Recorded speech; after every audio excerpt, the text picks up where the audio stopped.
Joe Show!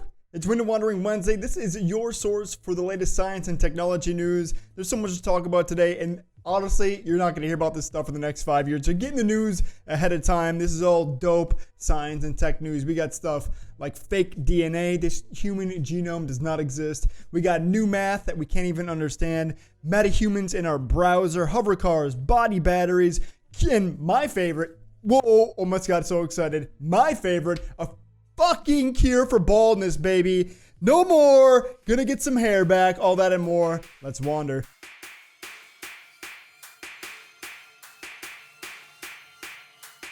It's the Joe Show. Hey, thanks again for joining me. This is what I call the GoGo Joe Show, or just the Joe Show. Window Wandering Wednesday, I give you the latest and greatest around science, technology, startups, and business. And today we've got some cool, awesome stuff. First one is this fake DNA. So we all know, we're all aware at this point that machine learning is coming. We're using computers, training them on huge data sets to do incredible things like self-drive cars. And one thing that scientists have just done is taught an AI to generate fake DNA. This DNA does not exist. A team of researchers in Estonia has developed a machine learning system that can generate unique human genome sequences. These fake genomes could play a vital role in the future of DNA research. Generative neural networks have been used in many different domains, as I mentioned, things like producing surprising results of self-driving cars. These artificial genomes, however, are indistinguishable from actual human genomes. That is crazy, dude. We're pretty much making fake people at this point. If they can take these genomes and somehow inject them into fertilized eggs and turn these into human embryos, I mean, that is insanity. Absolutely insanity. They say that we can create highly convincing fake personas, but I think that's thinking too small, man. This is some genetic engineering shit. Like taking DNA and making... Dude, you could take your own stem cells and modify it probably with this technology, or run it on this AI neural network on it to generate you like a fake, better version of you, and then maybe even... I don't want to use the word grow because that's kind of weird, but you could grow another version of you. Like, oh my god, this is insane. This is stuff that we can do right now in 2021. Generate fake people using algorithms. I didn't see them talk about that on fucking Westworld. Where's that storyline? Nuts. And along this line, we got even more crazy stuff that AI is doing. Machines are inventing new math we've never seen. Yo, I remember being back in math class and struggling with algebra and then moving on to geometry and trigonometry. Remember none of it at all. I wish I would have been a better math student. But now it doesn't matter because machines are making up math that we've never seen before and that hasn't existed. A team of researchers in Israel have created an automated conjecturing system called the Ramanujan machine.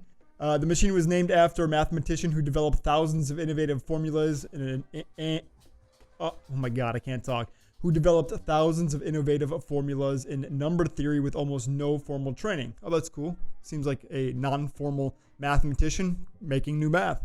By making more conjectures, the machine provides mathematicians with important leads for further mathematical research. The system has already conjectured. It almost sounds like conjured. It's like a magical math system. The system has already conjured several important formulas for universal constants that show up in most mathematics. We got Osseo Mathematico. Doing system conjuring over here with math. So yeah, the machine's pretty much taking over, making up math that we have never seen and can't fully understand, I'm sure. So between the fake people that AI is generating and the math, who knows, it could be just fake math. We can't trust the machines, right? This new math, the machines are definitely showing that they are superior to us, and they haven't even reached singularity yet. I mean, we're just training them with data sets at this point. They're not even sentient. Wait until they become sentient. Now that's going to be next week's big announcement, is that we've reached sentience at this point. I mean, just come on.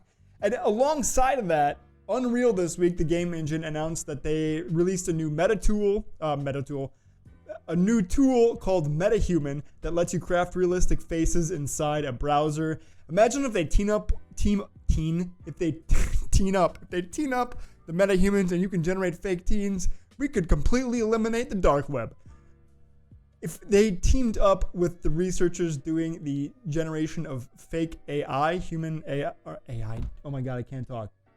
If they teamed up with the researchers using AI to generate fake DNA and map it to these metahumans, they could technically be making, or you could technically be making, real genetically sound human DNA using this in-browser, so in Chrome or in Firefox tool that Unreal or Epic Games just put out.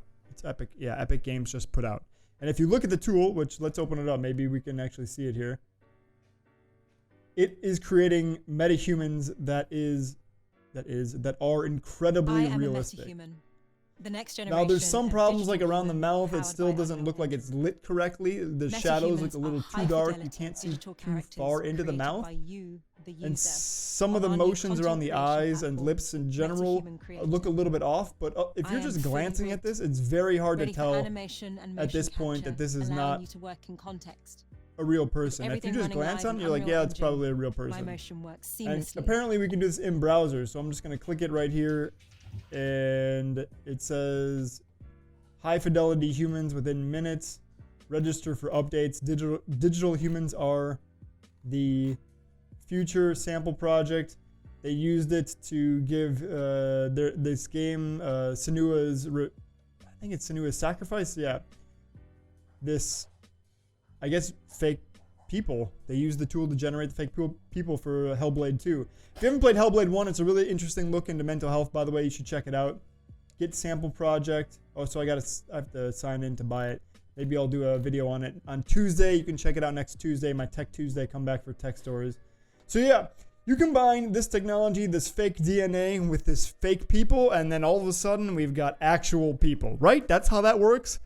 That can do new math that we've never even heard of before. This is ridiculous. This is so 2021. Fake people generated by AI, made in browser, doing fake math, doing new math that we've never done before. Welcome to 2021, everybody. Coronavirus is over because we got new math telling us it's done. Also, Elon Musk, we all know the guy. You love him or you hate him. I'm more on the side of not really liking the guy personally. I should do a video about that at some point. But he is a regular at this point on Joe Rogan's podcast. Shout out to the bigger, badder, more handsome, bald Joe Rogan. And he said that he wants the new Tesla Roadster to hover. So hopefully we'll finally be getting hover cars. Elon's been catching up on the reruns of the Jetsons. We're finally getting hover cars, or if you would prefer, you can also look at the Fifth Element. They had hover cars in Fifth Element, or wherever you want to think about hover cars. But that's pretty rad if Tesla can make some hover cars. How they do it, I don't know. He says it's very dangerous. I would imagine that it's very dangerous and requires a lot of magnetic technology. But you could be hovering around the roads, the highways soon. Pretty cool. A new, man, I'm just rapid fire today. A new wearable device turns the body, oh my God, my mistakes today are ridiculous. A new wearable device turns the body into a battery. Researchers from the University of Colorado Boulder have created a wearable device that transforms the body into a battery. It can be worn like a ring, bracelet, or any other accessory that touches the skin, maybe a necklace, or you could wear it around your waist like a belt. The device converts body heat into electricity using thermoelectric generators. It generates about 1 volt of electric per square centimeter of skin space that it's touching, enough to power devices like watches or fitness trackers. The device can heal itself when damaged. Huh? Now that all of a sudden turned into something completely different. So it's a ring that can also heal itself when it's damaged? How the hell does that work? And it's fully recyclable. That sounds like a wonder product. Why don't we just make a shirt out of it, and then you can generate like probably 16 volts of energy all day and then power your devices? I think even more interesting though than a fitness tracker or a watch will be when we actually start measuring our body using they're called like microcapillaries, like these very small veins on top of your skin that you can get readings from. They're starting to make sensors that can detect things like glucose using these very small capillaries. And then this way we can start monitoring what's going on inside of our body all the time. And I think that having this sort of technology combined with that monitoring tech is going to revolutionize fitness and just body health in general. I think it's pretty rad. So body, now a battery, and my favorite story of the week, the only one that matters, that is baldness cure. Let's talk about it. I need to get to this story. This is absolutely incredible. But first, let's grab a new window. It seems like I'm just gonna, we left us on the Unreal stuff. Let's grab a new window here in La Quinta, California. This is such a California window. It's not even funny. This is so Southern California. It's ridiculous. All right, let's get to curing baldness, though. I know that I'm all over the place. You're just going to have to deal with it. A cure for baldness may lie in engineering stem cells that regenerate. Scientists in Japan, Ohio gozaimasu, my friends, have made an important breakthrough when working on ways to regenerate lost hair from stem cells. Mammalian hair develops in a cyclical process where it grows, falls out, and then grows again. By using a special cultured medium, the researchers were able to grow mice fur and whiskers that could recycle themselves at least 3 times. 81% of hair follicles grown in the medium went through at least 3 hair cycles. The next step in research is to run clinical trials with humans. It means that they can take stem cells, implant them on your head or wherever you want hair, and then for at least 3 cycles of growth and then falling out, growth, falling out, growth, falling out, you'll have hair. So you'll probably have to go in and re-up, but still it's pretty freaking radical. Yeah, there's no pictures of it at all. I cannot wait for this. I think it's so cool, so interesting. I knew that if I would just live long enough, we'd be able to cure this baldness finally. I feel so bad for all those people throughout history that didn't have hair, but now we're living in the future, baby, and we're gonna cure that shit with stem cells. Thank you, thank you, thank you. So amazing. Thank you. What else we got here? That was really the only story that I wanted to do. I want to meet these scientists in Japan. I want to take them out for some sake. I'll sing karaoke even though I'm not good with it. We'll have a good time. It's going to be awesome. No more baldness. Finally, dude. Finally. We got new life discovered or accidental life discovered. These scientists up in the Arctic were digging 900 meters into the ice. They sent a GoPro down there to find out what was through this really big, thick sheet of ice. And they found life on a rock, which is like thousands of miles away from any food source or sunlight. And so they were like, how in the hell is life here?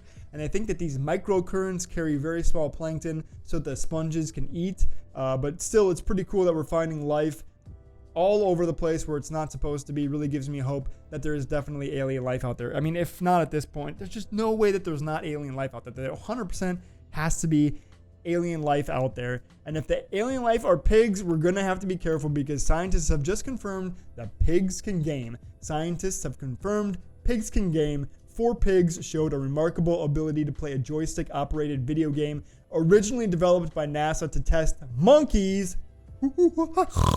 The pigs were trained on how to use a joystick and then they gamed once a day for 12 weeks. They had to stop the study as some of the pigs had grown too large to stand long enough to complete the sessions. Each pig had its own individual aptitude for tasks, meaning that some were better than others at Fortnite. Positive encouragement from their caretakers resulted in better outcomes in the game. A picture of one of the pigs at the gaming council is available in the article. We gotta see this. Let's see this pig playing a game. Eating too much, getting too fat.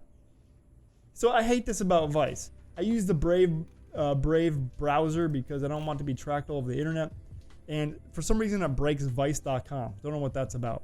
So here we can see the pig at the game. It looks like it's playing some sort of Pong thing. So that's pretty cool. It learned how to play Pong. Pigs can game. They be gaming. We already knew that pigs were smart. Now, if the researchers level them up to maybe Mario and then eventually we get all the way to where we are today in Fortnite, I can't wait. I cannot wait to see the first Twitch streaming pig. He's going to be awesome. Yeah, there's going to be Bacon versus Ninja soon. Watch out for it. So stupid. You know that'll happen though. If eventually they can learn how to use a game well enough, someone's gonna make a Twitch. It's definitely gonna happen. And on a very moving on here to another topic, because I'm all over the place. You just gotta deal with this show. Russians are probing prehistoric viruses emerging from Siberian permafrost. So the permafrost, I think, is starting to heat up. And as a result, these frozen viruses are starting to seep out. And that is not good at all. I really hope that these Russian guys are being extremely careful so that the virus doesn't hop to humans and then hop to animals and then to humans. We were already facing a ridiculous virus here with this COVID thing.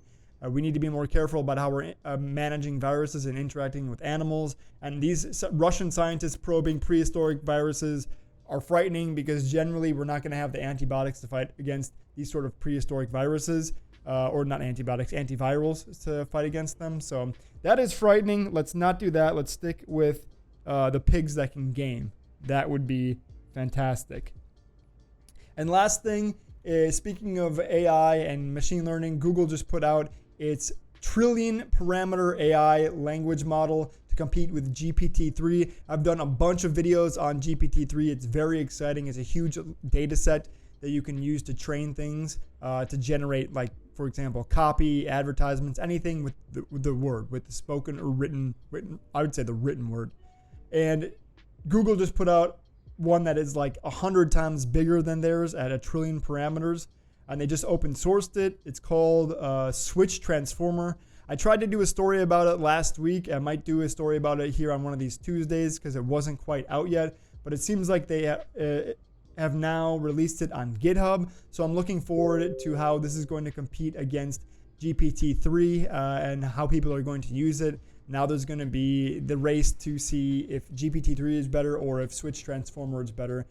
Check out my comparison of Snazzy.ai and Copysmith.ai. These are two copy generating marketing platforms that use AI modeling to generate copy so you don't have to write stuff. I do a little review on it. You can check it out if you're interested in it.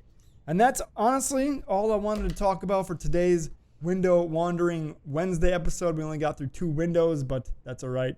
And that's it. I hope you enjoyed today's show. If you did, remember to like, comment, subscribe, share me with a friend. That is the biggest compliment that you can give me, is sharing me with somebody in addition to liking and commenting. But yeah, send me to a friend. Tell them that Joe is awesome.